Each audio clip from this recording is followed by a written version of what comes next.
a TFWire.com video review.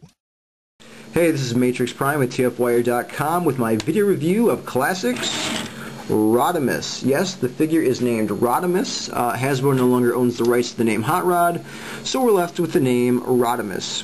Hey, this could have been worse. It could have been like the Hasbro G1 reissue Hot Rod figure, and this could have been named Rodimus Minor. So just be happy with the name we got. Now, if you're familiar at all with the G1 Hot Rod character, you know that it was modeled after a futuristic hot rod car, hence the name. And looking at this toy here, you can also see that this one is modeled after a futuristic hot rod car as well. Now, as I'm spinning the vehicle around here, you can see that the car is pretty much made up entirely of this dark, deep red color. For detailing, we have silver. If we look at the side of the car here, you can see the exhaust is painted silver. The wheels themselves, or the rims on the wheels, are also painted silver as well. If we look at the engine coming out of the hood, you'll see that that too is painted silver, and there's also some black on there. If we spin the car around to the back, you'll see that we have some red paint here for the tail lights. We spin the car back around here. Looking on the front of the car here, you'll see that we have some silverish blue paint applied to the front, and it sort of has a spray paint effect, which is kind of cool. And we also have this gold leaf paint job, or flame paint job here on the hood, as well as on the side of the car here. And to give it that nice old school look, there's also a real thin black outline to the flame, which is kind of cool. Now, we also have this bright flame orange, unusually large rear spoiler here. And to round out the colors, we also have some dark translucent plastic here for the windshield and the windows. It sort of looks like a purple or blue. I'm not quite sure. It sort of changes depending on your lighting conditions, but I'm going to go ahead and guess that it is indeed purple, since there's also an accessory that comes with this figure that is purple as well. And last but not least, we also have the Autobot rub symbol here on top. Now let me flip the car over here.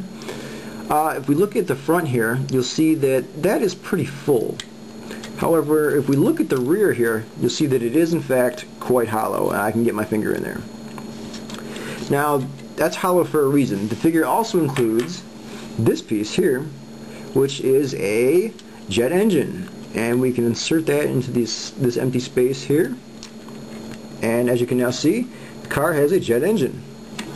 What's a jet engine without a flame? Well, the figure also includes this translucent purple plastic flame.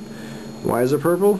I don't know. Maybe it's burning really, really hot. But you can insert that into the jet engine like so. And it now appears that the flame is shooting out of the back of the car to create an illusion of speed.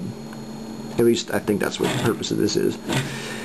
Alright, so that's pretty much it as far as the car mode is concerned. Now, there's something in the instructions called the attack mode, and to transform the car into that, you simply grab hold of the rear spoiler here, and simply lift up this entire back section, and flip it up and around on top of the car like so. And as you can now see, the jet engine becomes a missile launcher, and there is a button up here which you can press to fire the missile.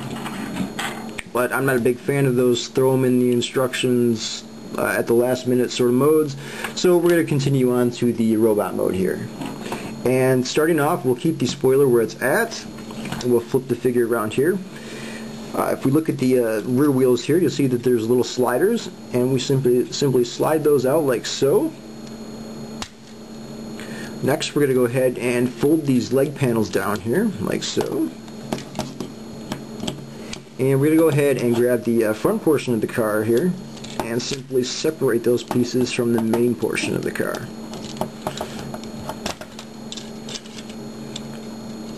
Next, we're going to take the legs and simply fold them down like so. And next, we're going to take the feet here and fold them out like so. And upon doing so, we also gain a heel. I'm going to go ahead and do that on the other side as well. And the heel actually didn't unfold that time. There we go. Okay, now we'll stand the figure up here. I'm going to go ahead and rotate the hands out of the forearms here. Do it to the other side as well. Now, if we look here, we have a peg here in the center of the chest, and we also have a little hole here on the front portion of the car. We're going to go ahead and fold that down and push that peg into the hole, and it should lock into place. Fold the arms down and get them out of the way. And lastly, we'll turn the figure around here and rotate this entire back section 180 degrees, like so. And then we're going to take this piece and fold it up, and then we're going to rotate the spoiler here. It's actually in two different pieces. We're going to go ahead and rotate those pieces 180 degrees as well, and then fold this piece back down onto the back. Stand the figure up here, and we now have Rodimus in robot mode. The color scheme is practically the same. We do have a little bit more orange here on the upper legs. We also have some yellow, which as you can see appears here on the waist, as well as up here on the head. As for articulation, the head can rotate 360 degrees, of course. The arms can rotate 360 degrees as well. They can move in and out from the body, and they can bend here at the elbow.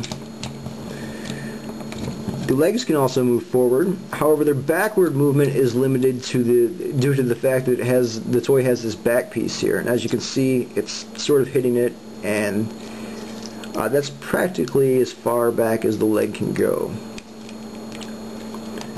The figure can also bend its leg at the knee here and rotate at the knee, and you can move the feet up and down.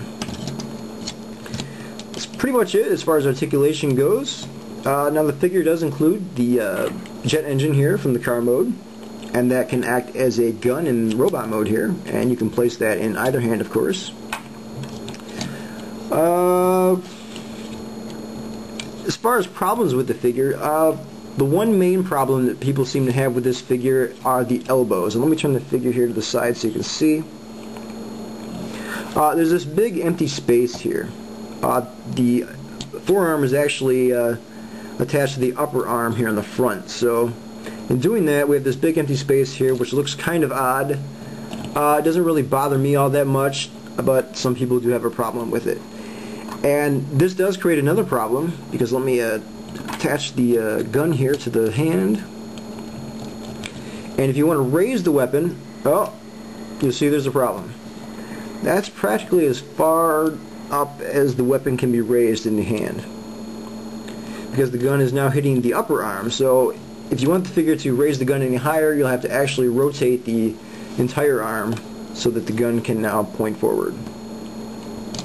Minor issue, could Hasbro have worked around it? I think so, but hey, it's not a real big problem as far as I'm concerned. Overall, I think this is a really great figure. The car mode is absolutely fantastic. The robot mode, it looks great, despite having the minor issue here on the elbow.